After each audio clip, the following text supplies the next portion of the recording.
Le gouvernement à la rencontre des organisations de la société civile pour leur faire part du chronogramme des élections dans notre pays. Après la classe politique, la société civile accueille favorablement les dates retenues et nous recevons en plateau comme invité le ministre de l'administration territoriale et de la décentralisation, porte-parole du gouvernement.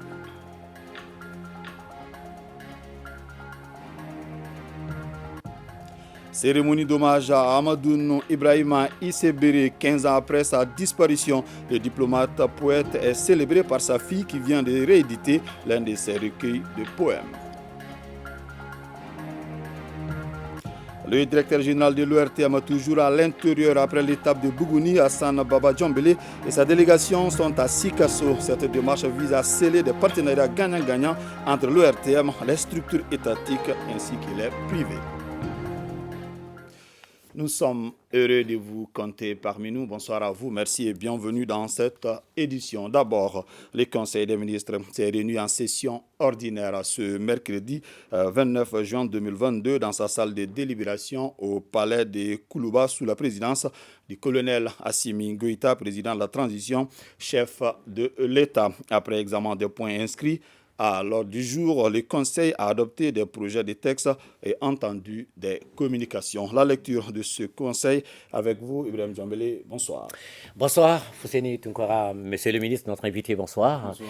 Mesdames et messieurs, bonsoir, bienvenue. Et nous commençons par le chapitre des mesures législatives et réglementaires sur le rapport du ministre de la Refondation de l'État chargé des relations avec les institutions. Le Conseil des ministres a adopté un projet de loi autorisant le gouvernement à prendre certaines mesures par ordonnance. Le présent projet de loi est initié en application des articles 74 de la Constitution et 13 de la Charte de la Transition. Et il vise à autoriser le gouvernement à prendre par ordonnance des mesures qui sont normalement du domaine de la loi durant la période comprise entre la clôture de la session ordinaire du Conseil national de transition ouverte le 4 avril 2022 et l'ouverture de la session ordinaire du mois d'octobre 2022. Le projet de loi adopté habilite le gouvernement à adopter des mesures nécessaires pour la réalisation de son programme dans les domaines suivants: la création, l'organisation et le contrôle des services et organismes publics afin de permettre au gouvernement d'opérer les réformes nécessaires à l'amélioration du fonctionnement de l'administration, l'organisation de la production pour créer les conditions favorisant la promotion économique et sociale, les statuts du personnel en vue de fixer ou de faire évaluer les règles déterminant la situation de certaines catégories de personnel, les traités et accords internationaux pour permettre au gouvernement d'honorer ses engagements internationaux.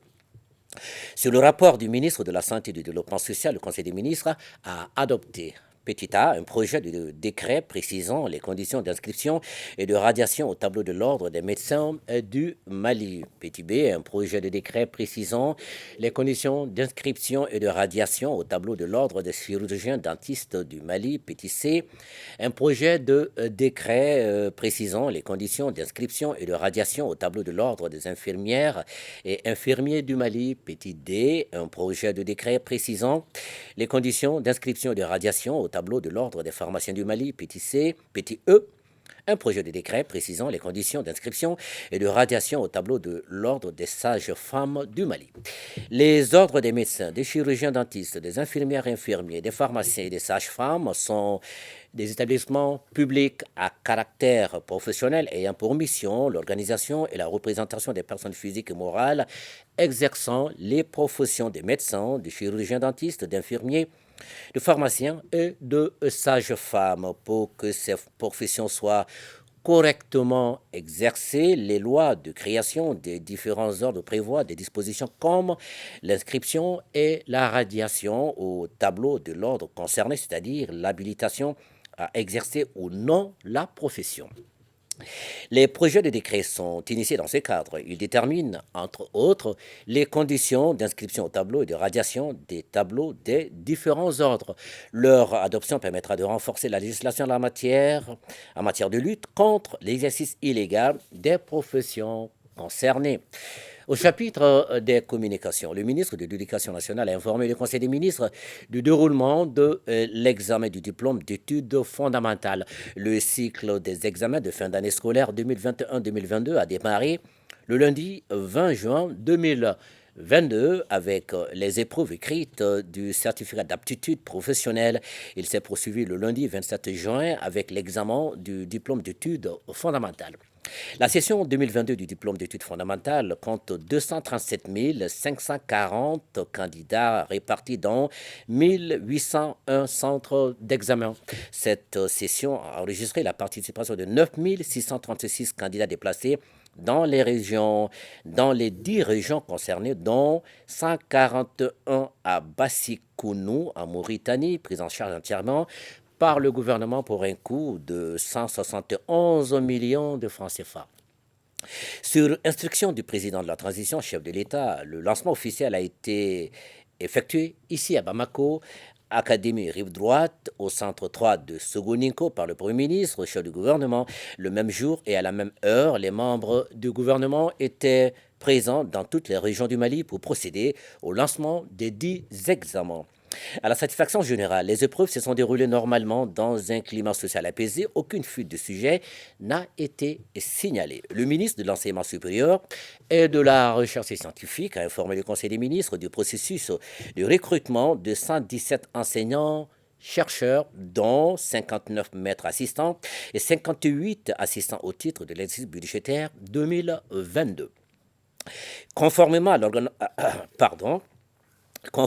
l'ordonnance 2017-036 PRM du 27 septembre 2017 portant statut des enseignants-chercheurs de l'enseignement supérieur et de la recherche scientifique, les maîtres assistants sont recrutés sur titre parmi les détenteurs du doctorat et les assistants sur concours parmi les détenteurs de master.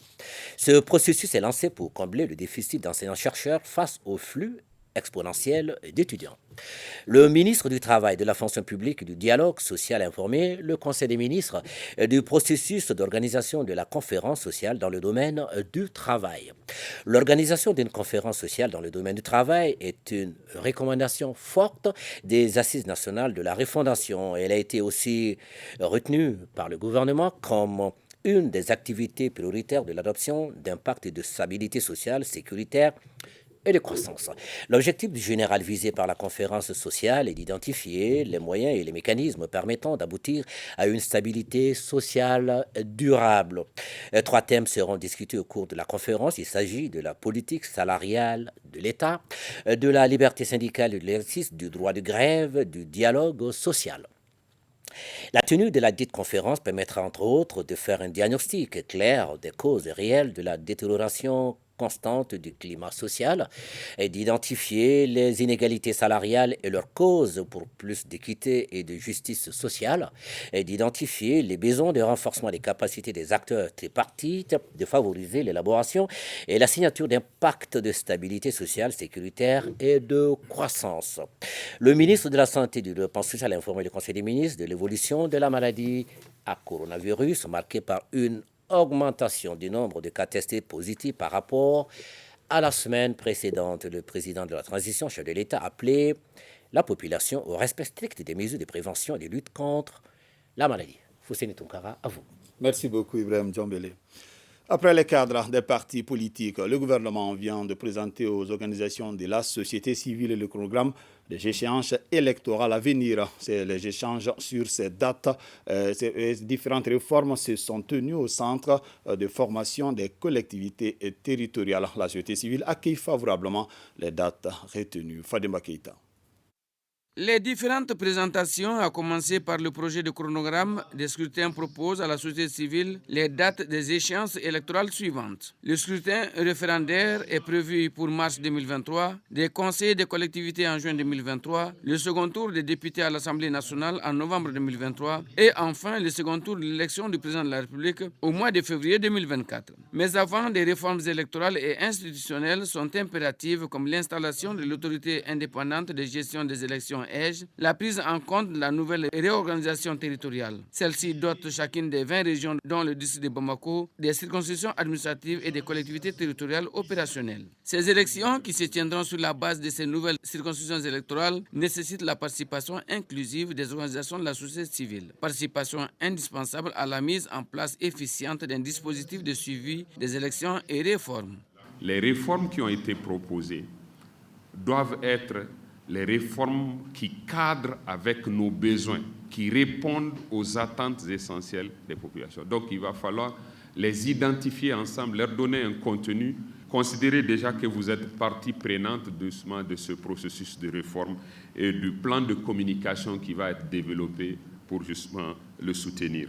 Au cours des débats, des inquiétudes comme le nombre de cercles élevés par rapport à d'autres, comment utiliser les canaux traditionnels avant le référendum, la réticence de certains villages et cercles de rallier leurs localités administratives rattachées sont levées à la satisfaction générale des participants. Pour le moment, l'État est dans cette disposition. Nous l'encourageons et nous croyons qu'il va continuer dans cette même lancée.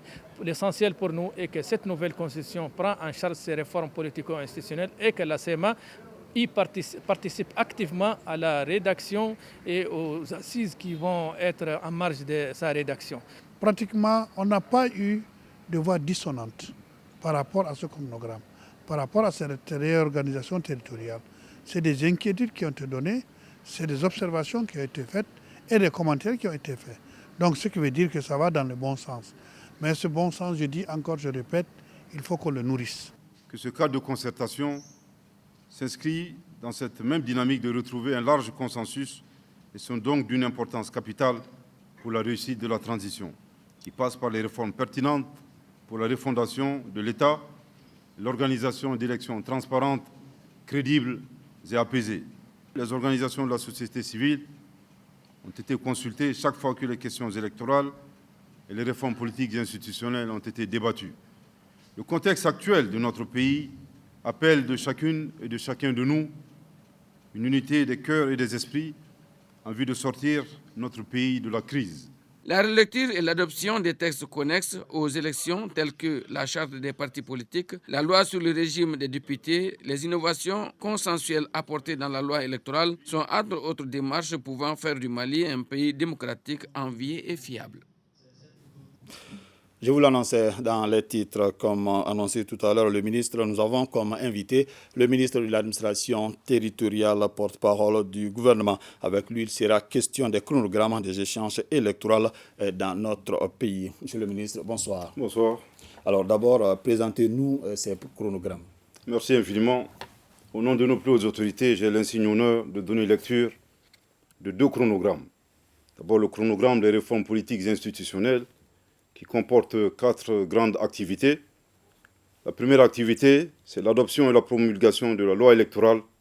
Et la période indicative, c'est de mars 2022 à juin 2022. Je voudrais ici rappeler que la loi a été effectivement promulguée par son Excellence le Président de la Transition le 24 juin 2022. À ce stade, il s'agit concrètement d'opérationnaliser l'organe unique de gestion des élections, en l'espèce l'agence indépendante de gestion des élections. La deuxième activité des réformes politiques et institutionnelles, c'est l'élaboration et l'adoption de la nouvelle constitution, avec comme période indicative de juin 2022 à novembre 2022.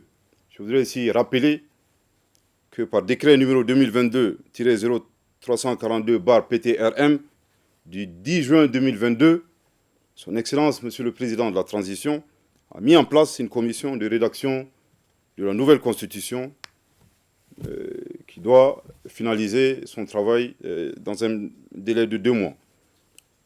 Troisième série d'activités, c'est la relecture et l'adoption des textes connexes à la Constitution et à la loi électorale. Je voudrais ici citer la loi organique relative à la création du Comité national d'égal accès aux médias d'État, la loi organique déterminant les règles d'organisation et de fonctionnement de la Cour constitutionnelle, ainsi que la procédure suivie devant elle, avec comme période indicative juin 2023 à juillet 2023. Et enfin, la loi organique fixant le nombre, les conditions d'éligibilité, le régime des inéligibilités et des incompatibilités, les conditions de remplacement des membres de l'Assemblée nationale en cas de vacance de siège, leurs indemnités et déterminant les conditions de la délégation de vote. Enfin, la loi portant charte des partis politiques. C'est bien entendu la troisième série d'activités relatives aux réformes politiques et institutionnelles. Et enfin, la réorganisation territoriale et l'adoption des textes de création des circonscriptions administratives et des collectivités territoriales et leurs textes connexes. avec comme période indicative juillet 2023. Il s'agit là du chronogramme des réformes politiques institutionnelles.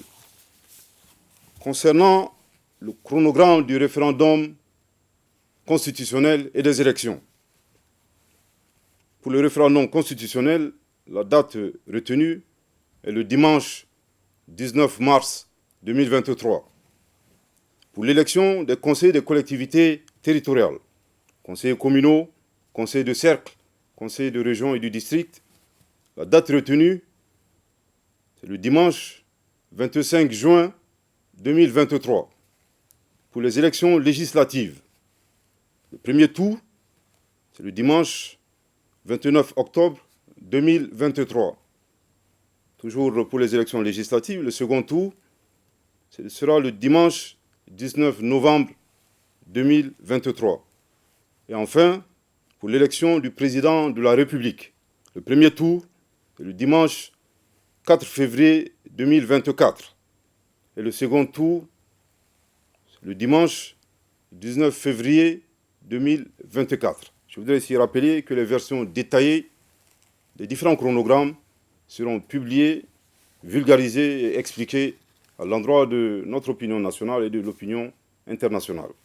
Monsieur le ministre, merci de nous rappeler ces chronogrammes. Alors, que vise le gouvernement à travers la publication de ces chronogrammes? Tout d'abord, je trouve votre remarque très pertinente. En effet, la mise en exergue de la pluralité des chronogrammes est appropriée. Il s'agit de deux chronogrammes, le chronogramme des réformes politiques institutionnelles et le chronogramme du référendum constitutionnel et des élections. Ces deux documents de planification traduisent trois engagements politiques. Le premier engagement politique, c'est celui de nos plus hautes autorités, au premier chef, son Excellence le colonel Assimi Goïta, président de la transition, chef de l'État, de mener des réformes politiques institutionnelles avant d'organiser des élections.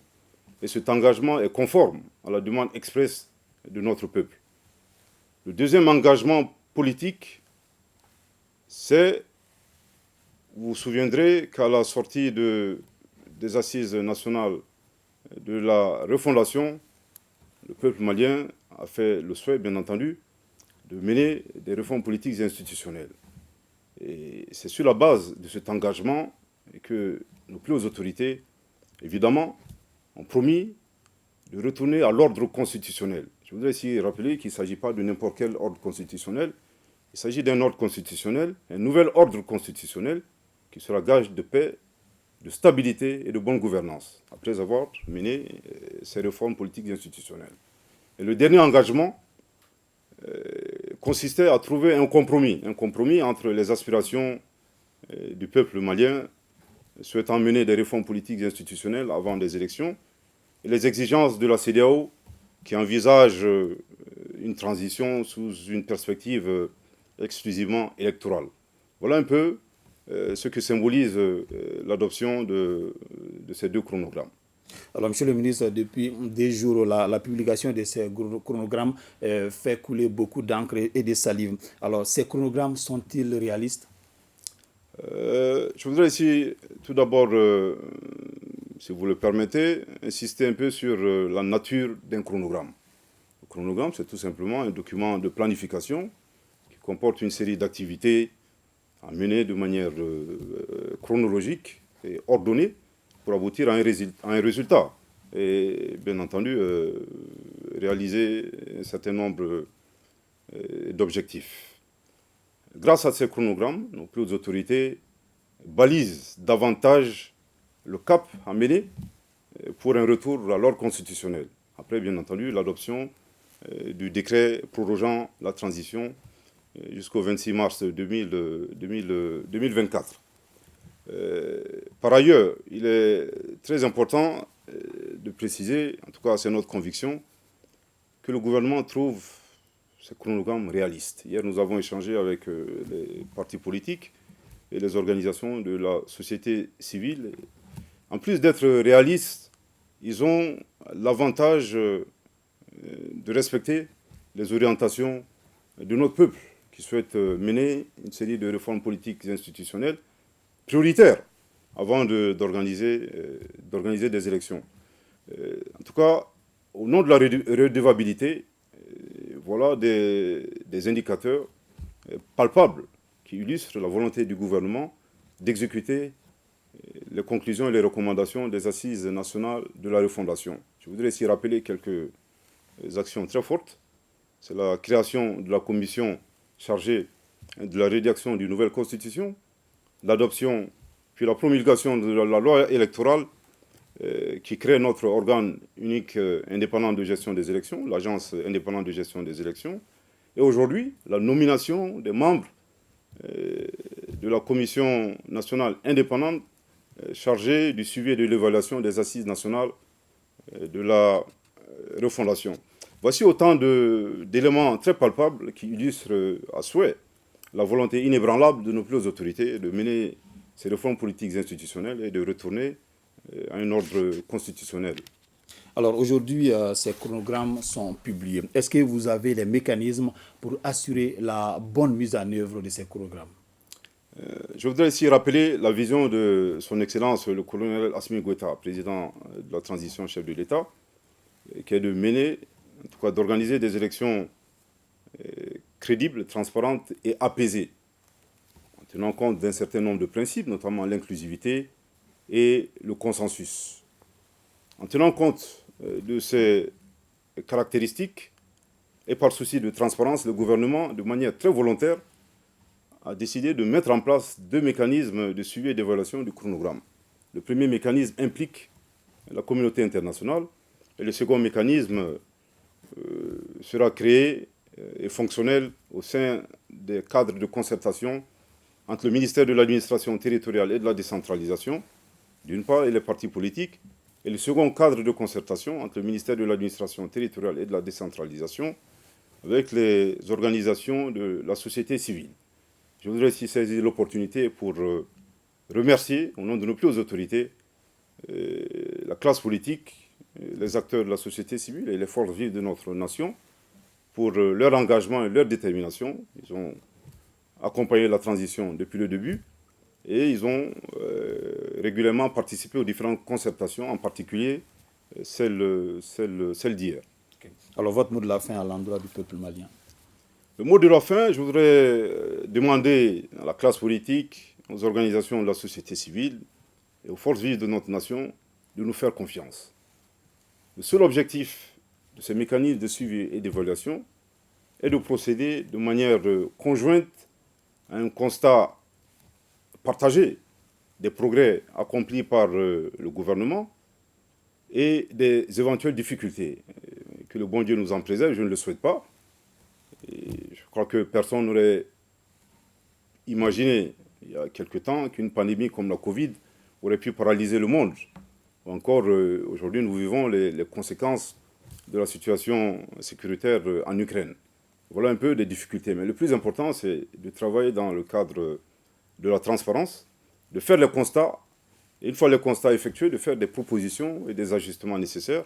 Et nous ferons, en tout cas au moment opportun, des recommandations à nos plus hautes autorités. Le plus important est de tenir les délais. Monsieur le ministre, porte-parole du gouvernement, je vous remercie. Merci. Le Conseil de sécurité des Nations Unies vient de renouveler le mandat de la MINUSMA. Le gouvernement du Mali est au regret de constater que certaines de ses réserves fortes ont tout simplement été ignorées dans la version finale de la résolution. Je vous propose d'écouter l'intervention de l'ambassadeur du Mali auprès des Nations Unies, des propos recueillis par Ibrahim Traoré. Vous le savez, le Mali a toujours coopéré et de bonne foi avec la force onusienne depuis sa mise en place en 2013. Toutefois, pour des impératifs de respect de la souveraineté du Mali, de coordination et de sécurité, les mouvements de la MINUSMA ne peuvent se faire qu'avec l'accord des autorités maliennes compétentes. De même, le Mali n'est pas en mesure de garantir la liberté de mouvement pour les enquêtes de la MINUSMA sans l'accord préalable du gouvernement. Par conséquent, le Mali n'entend pas exécuter ces dispositions malgré leur adoption par le Conseil de sécurité. En tout état de cause, le gouvernement de la République du Mali estime que les allégations sur les violations des droits de l'homme relèvent de la responsabilité principale des autorités maliennes. La MINUSMA a vocation de leur apporter l'assistance nécessaire à cet égard. Elle n'a pas vocation à se substituer au gouvernement du Mali. La délégation du Mali appelle le Conseil de sécurité à permettre à la MINUSMA de se consacrer aux tâches prioritaires pour lesquelles elle a été déployée dans mon pays, à savoir l'appui à la restauration de la sécurité et de l'autorité de l'État sur l'ensemble du territoire national, condition sine qua non pour une meilleure protection des populations et de leurs biens. Les populations du Mali attendent de la MINUSMA qu'elle contribue à la recherche de solutions durables aux défis du Mali. Elles ne veulent pas que la MINUSMA devienne partie des problèmes de notre pays. Elles ne veulent pas non plus que les droits de l'homme soient utilisés à des fins politiques cachées. Au nom du gouvernement du Mali, je tiens ici à remercier les pays comme la Russie et la Chine qui se sont abstenus lors du vote de cette résolution. Je termine en réitérant la reconnaissance du gouvernement et du peuple du Mali à l'Organisation des Nations Unies pour son soutien constant à nos efforts de sortie de crise. Je rends hommage à la mémoire de toutes les victimes de la crise malienne, civiles comme militaires, maliennes comme étrangères, tombées sur le champ d'honneur dans mon pays. Le gouvernement du Mali souhaite que cette déclaration soit enregistrée dans le procès-verbal de cette réunion d'aujourd'hui. Partons à la primature où le Premier ministre Dr Choguel Kokala Maïga a reçu hier en audience le responsable du parti Union populaire pour le Mali et l'Afrique UPMA et la coalition des organisations des personnes atteintes d'albinisme. Ces deux audiences ont été suivies par notre reporter Boubacar Bablentouré. Le Premier ministre Dr Choguel Kokala Maïga a d'abord reçu en audience une délégation du parti UPMA, Union populaire pour le Mali et l'Afrique. Les responsables de la jeune formation politique étaient venus présenter le parti et rassurer le chef du gouvernement de tout leur soutien aux autorités de la transition.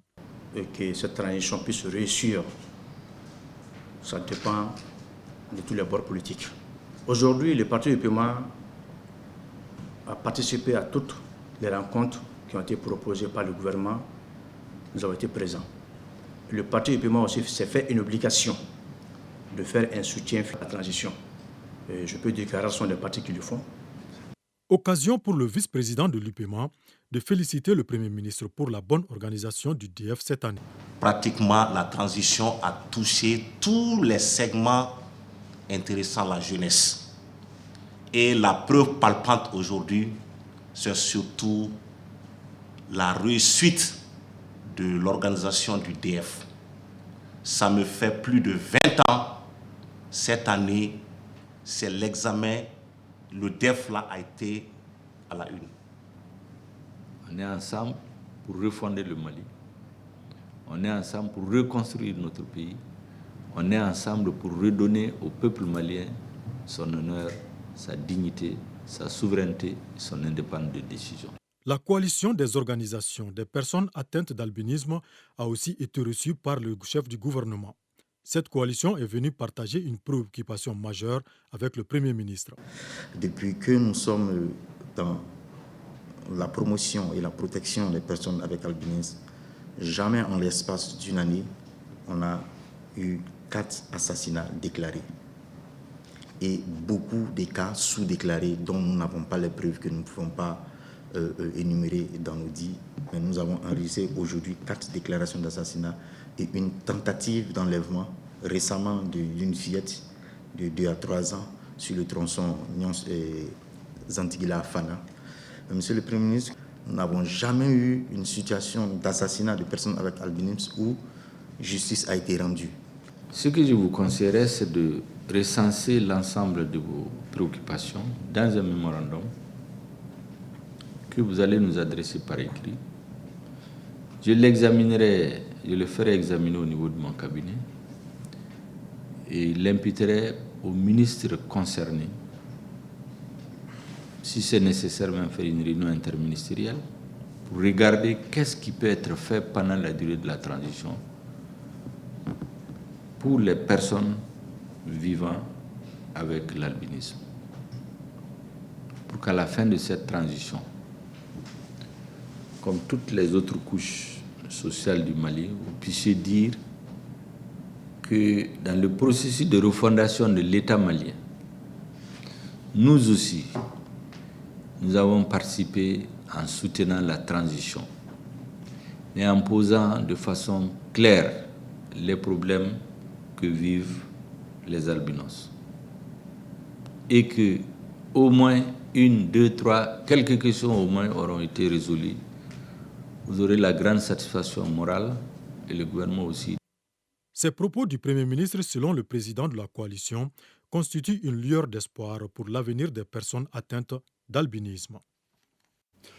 Le président du Conseil national de transition a reçu en audience à quelques membres de la Fédération des organisations et des groupements de soutien aux actions de la transition avec à sa tête la présidente Aïché Baba Keïta.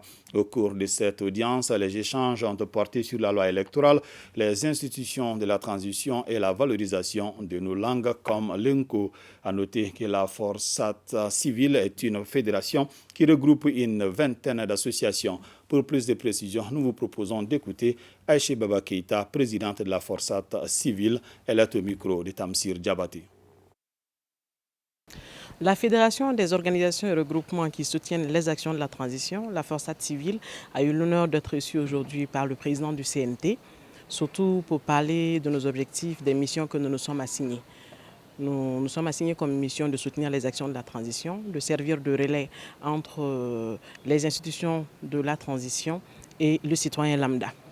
L'acte 1 de nos journées citoyennes porte sur la nouvelle loi électorale.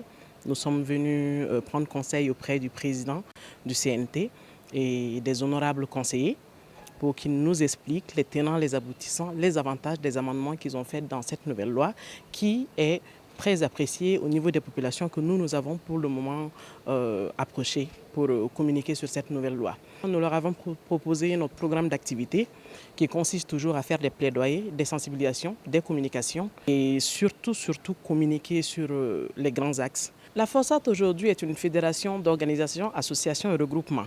Donc Bemba Blo et la structure qui travaille sur l'alphabet Nko fait partie de la Forçat. Quand on dit vulgariser tout ce que les institutions de la transition font au niveau du citoyen lambda, il faut le faire dans nos langues. Donc on leur a montré l'importance de traduire tout ça dans nos langues, surtout dans l'alphabet Nko, pour que ça rentre dans les habitudes des Maliens, d'ici et d'ailleurs. Et je pense que c'est ainsi qu'on comprendra mieux. Pas que l'écriture Ko, tout ce qu'on peut enseigner au niveau de nos langues, que ce soit pris en priorité. Le cercle de réflexion et d'information pour la consolidation de la démocratie au Mali, CRI 2002, vient d'organiser une conférence de presse. Elle a porté sur le lancement d'un projet qui doit permettre de renforcer les capacités des organisations civiles en matière de défense et de sécurité. Le projet est financé par le Fonds des Nations Unies pour la démocratie. Valentin Roger Diallo. Le cercle de réflexion et d'information pour la consolidation de la démocratie au Mali, CRI 2002, veut contribuer au processus de refondation de l'État. À travers cette conférence de presse, CRI 2002 annonce le lancement d'un projet de 24 mois allant donc dans ce sens. Ce projet doit permettre de promouvoir l'intégrité, la transparence et la redevabilité dans le secteur de la défense et de la sécurité. L'objectif global de ce projet, c'est de renforcer les capacités des organisations de la société civile pour qu'elles puissent contribuer de façon efficace dans les problèmes de défense et de sécurité, de paix, de réconciliation et de cohésion sociale. Ce nouveau projet, avec un montant global de pratiquement 148 millions de francs CFA, mais que nous faisons en collaboration avec Transparency International. CRI 2002 vise l'atteinte de 3 objectifs. Le premier des résultats, c'est renforcer les capacités des organisations de la société civile en les aidant, en ayant accès aux informations, aux vraies informations. Deuxième résultat attendu, comment faire porter ce que les organisations de la société civile vont dire, les Maliens et les Maliens vont dire, par rapport à leur implication, leur contribution pour la défense et la sécurité du Mali, pouvoir transmettre ça aux autres institutions de la République et de la transition. Et le troisième axe, à comment trouver les mécanismes, les passerelles qu'il faut pour pouvoir faire cette jonction. Le lancement officiel du projet est attendu très prochainement selon le conférencier. 42e session du conseil d'administration du bureau malien du droit d'auteur. Il s'agit d'un conseil à mi-parcours. Déjà, certains résultats ont été obtenus. Alpha Maïga.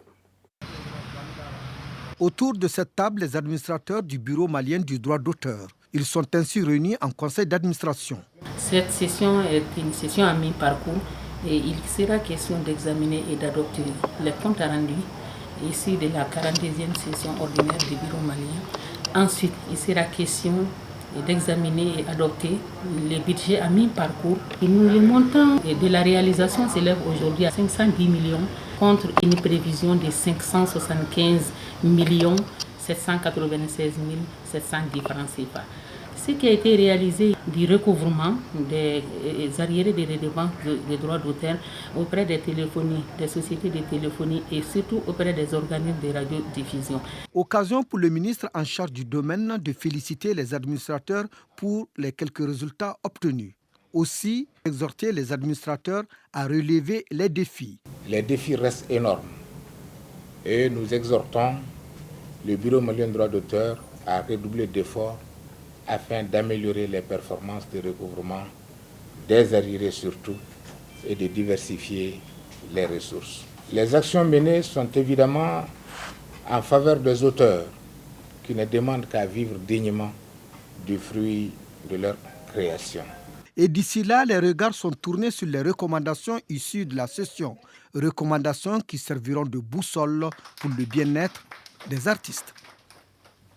Je vous l'annonce également dans les titres. Cérémonie d'hommage à Amadoun Ibrahima Issebere, 15 ans après sa disparition. Le diplomate poète est célébré par sa fille qui vient de rééditer l'un de ses recueils de poèmes. Le document a été présenté à l'école de maintien de la paix à Lune Blondenbey en présence du ministre de l'Artisanat, de la Culture et de l'Industrie hôtelière. Bemba Sibi. L'œuvre poétique de Amadoun Ibrahima Issebere est remise au goût du jour avec l'édition d'un de ses recueils de poèmes et son interprétation musicale.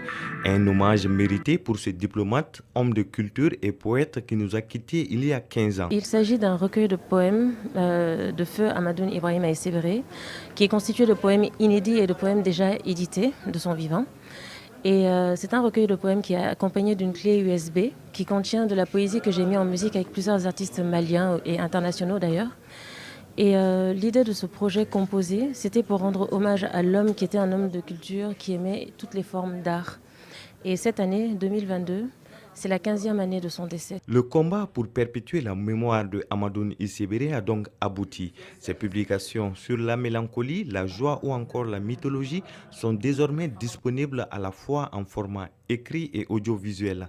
Une initiative de sa fille d'aînée. Quoi de plus noble qu'une fille, qu'un fils veuille préserver l'héritage familial. Et plus l'événement d'aujourd'hui révèle un caractère particulier, car cet héritage n'est pas que familial, il est surtout national et appartient à nous tous en tant que Maliens, en tant qu'Africains.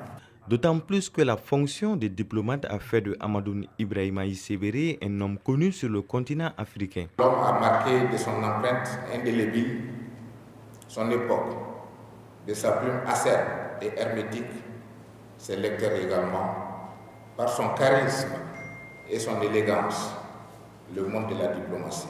Amadoun Ibrahima Issebere, natif de Azagarba, à quelques kilomètres de Douanzan, a mérité cet hommage 15 ans après sa disparition. Les invités à la cérémonie d'hommage ont eu droit à la projection de Nana Triban, une adaptation musicale d'un de ses poèmes. Le directeur général de l'ORTM, toujours à l'intérieur après l'étape de Bougouni, Hassan Baba Djambélé et sa délégation sont à Sikasso. Cette démarche vise à sceller des partenariats gagnant-gagnant entre l'ORTM, les structures étatiques ainsi que les privés. Moustapha Doumbia pour le compte-rendu. L'objectif de cette visite du directeur général de l'ORTM est de s'enquérir des réalités du terrain et échanger avec certains partenaires de la station régionale. Après la visite de courtoisie au gouverneur et aux notabilités, le directeur général et sa délégation se sont rendus au conseil régional. La collectivité région de Sikasso entretient un partenariat dynamique avec l'ORTM à travers une convention dont le renouvellement est à l'ordre du jour. La mairie de la commune urbaine et le conseil des cercles de Sikasso ont aussi reçu la délégation conduite par le directeur général de l'ORTM. La situation est telle que nous sommes quand même obligés de venir vers certains partenaires au développement dans toutes les régions, voir un peu comment on peut nouer justement des relations, comme on dit, gagnant-gagnant, pour mettre en exergue leurs activités et en retour pour que nous aussi nous puissions justement bénéficier de leur apport dans notre budget. Donc nous avons eu des oreilles vraiment attentives qui nous ont permis de comprendre qu'aujourd'hui il y a cette volonté d'aller vers des partenariats, mais il y avait des informations complémentaires dont les partenaires avaient besoin, qu'on a pu apporter, et ce qui a permis justement de dépasser certains blocages et qui nous donne des perspectives assez importantes et assez reluisantes pour l'ORTM. Une autre étape de la visite du patron de l'ORTM à Sikasso, c'est la rencontre avec les personnels de la station régionale. Une rencontre au cours de laquelle le chef de station, Sekou Konaté, a présenté sa structure en évoquant les difficultés et les perspectives. Nous avons compris les difficultés qui sont ici au niveau de la station régionale, mais nous savons également qu'il y a des solutions que nous pouvons apporter pour permettre justement à la station de jouer pleinement son rôle. Nous sommes dans une période de concurrence, tout le monde le sait, et les radios sont à floraison dans la région, les télévisions également, donc il est important de doter la station régionale des moyens adéquats pour permettre de jouer sa partition dans cette zone de concurrence. Aujourd'hui, il y a des obligations de recettes qui sont assignées à chaque station régionale. Il est important que tous les agents, y compris la direction bien évidemment, comprennent que c'est en mutualisant les efforts que nous pouvons atteindre les objectifs de recettes. À toutes les étapes de la visite, le secrétaire général du comité syndical de l'ORTM, Abdraman Infa Touré, a, à la suite du directeur général, expliqué la nécessité pour l'ORTM de rentrer dans ses droits relatifs à la redevance. Le gouverneur de la région de Koulikoro, après la remise d'équipements sanitaires à la direction régionale de la santé, a procédé à une visite inopinée dans 3 directions régionales. Le colonel Lamine Kapouri s'est dit satisfait de cette descente. Boubacar Sissoko. Tout le monde est là, le staff est là. La confiance n'exclut pas le contrôle, dit-on. Pour s'assurer du bon fonctionnement des services et de la présence effective des agents à leur poste, le gouverneur a effectué cette visite inopinée au niveau de 3 directions régionales. J'ai décidé d'effectuer cette visite inopinée au niveau de 3 services. L'objectif étant bien sûr de constater la présence physique du personnel, qui n'est là que pour rendre un service aux autres Maliens. Le deuxième objectif, c'est de voir quelles sont leurs difficultés. C'est quand on fait le tour des services, en 1 mois, 2 mois, 3 mois plus tard, il faut repasser voir s'ils n'ont pas de difficultés en termes d'équipement, en termes d'autres appuis. Donc, telles sont mes motivations réelles aujourd'hui. Je n'ai pas manqué de prodiguer des conseils aux différents directeurs. Je leur ai dit que le Mali-Croix dont on parle doit se manifester.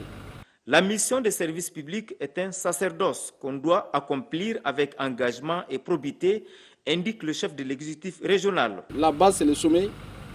Les gens doivent montrer le bel exemple, à commencer par les directeurs régionaux de services. S'ils sont assidus au travail, il n'y a pas de raison que les autres n'en font pas autre. Donc, on a prodigué ces conseils. Visiblement, chacun était dans son bureau. C'est vrai, il y avait du personnel manquant, il y a des gens qui viennent d'avoir des affectations dans d'autres localités qui n'ont pas été encore remplacées, notamment au niveau de l'hydraulique. Mais visiblement, je suis satisfait.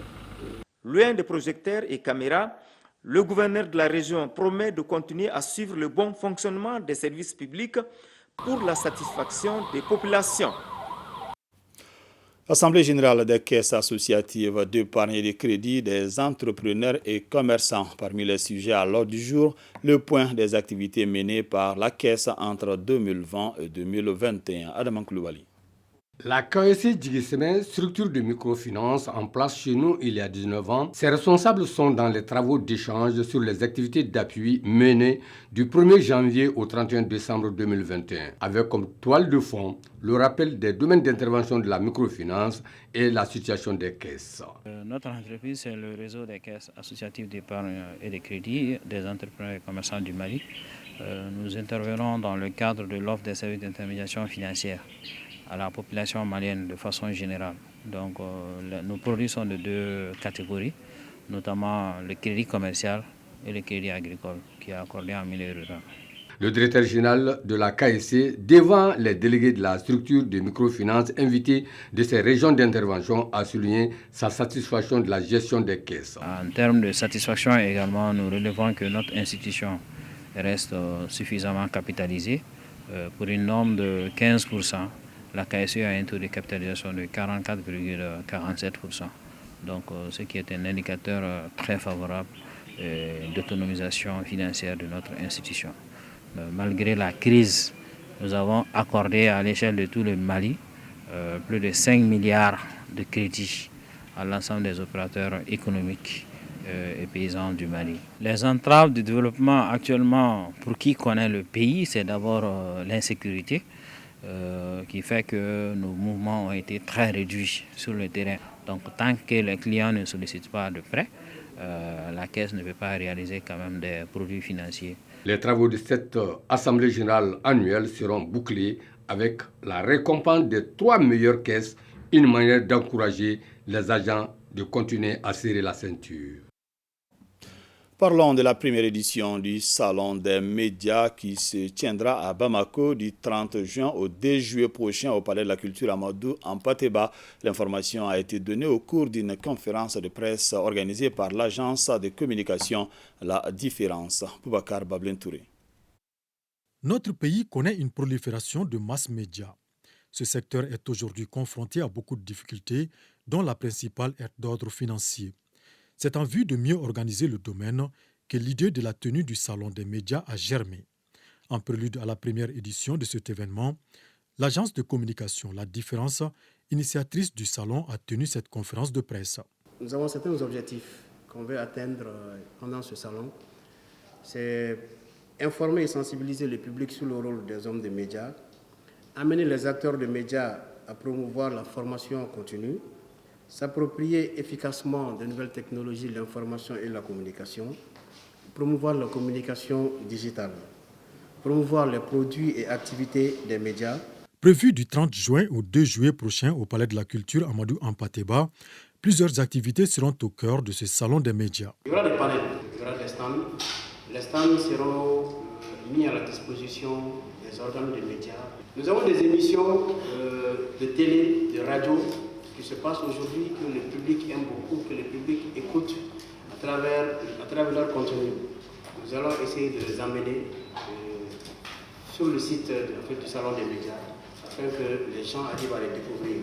Le thème retenu pour l'édition est l'entrepreneuriat des médias, une première édition exclusivement réservée aux médias nationaux. C'est communiqué. Le président du Conseil national de transition informe les membres du CNT que dans le cadre de la session ordinaire d'avril 2022 en cours, une séance plénière se tiendra le jeudi 30 juin 2022 et jour suivant. L'ordre du jour porte sur les points suivants. Adoption du procès verbal de la séance plénière du 30 juillet 2021 et jour suivant. 2 délibérations sur les projets de loi. 3. Communication. Les travaux débuteront à partir de 9h dans la salle Djeli Baba Sissoko du Centre international de conférences de Bamako. Dans le cadre de des mesures de prévention contre le Covid-19, l'accès à la salle est limité aux seules personnes autorisées et le port du masque est vivement recommandé. Le président du Conseil national de transition sait compter sur la bonne compréhension de tous. C'est autre communiqué. Le ministre des Affaires religieuses, du culte et des coutumes, sur la base de la délibération de la Commission nationale d'observation du croissant lunaire, a l'honneur d'informer la communauté musulmane du Mali que le croissant lunaire Zulhijjah ou Seli Bakalo n'a été aperçu le mardi 28 juin 2022 dans aucune localité du pays. En conséquence, le mois lunaire Zul-Hijja ou Selibakalo débute au Mali le jeudi 30 juin 2022 sur toute l'étendue du territoire national. À cet effet, la fête de l'aide El Kébir ou Seliba sera célébrée le samedi 9 juillet 2022 sur toute l'étendue du territoire national.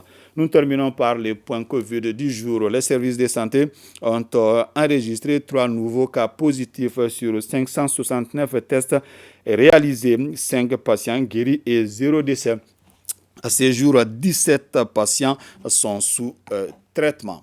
C'est donc la fin de ce journal. Merci de l'avoir suivi. Que le bon Dieu nous assiste.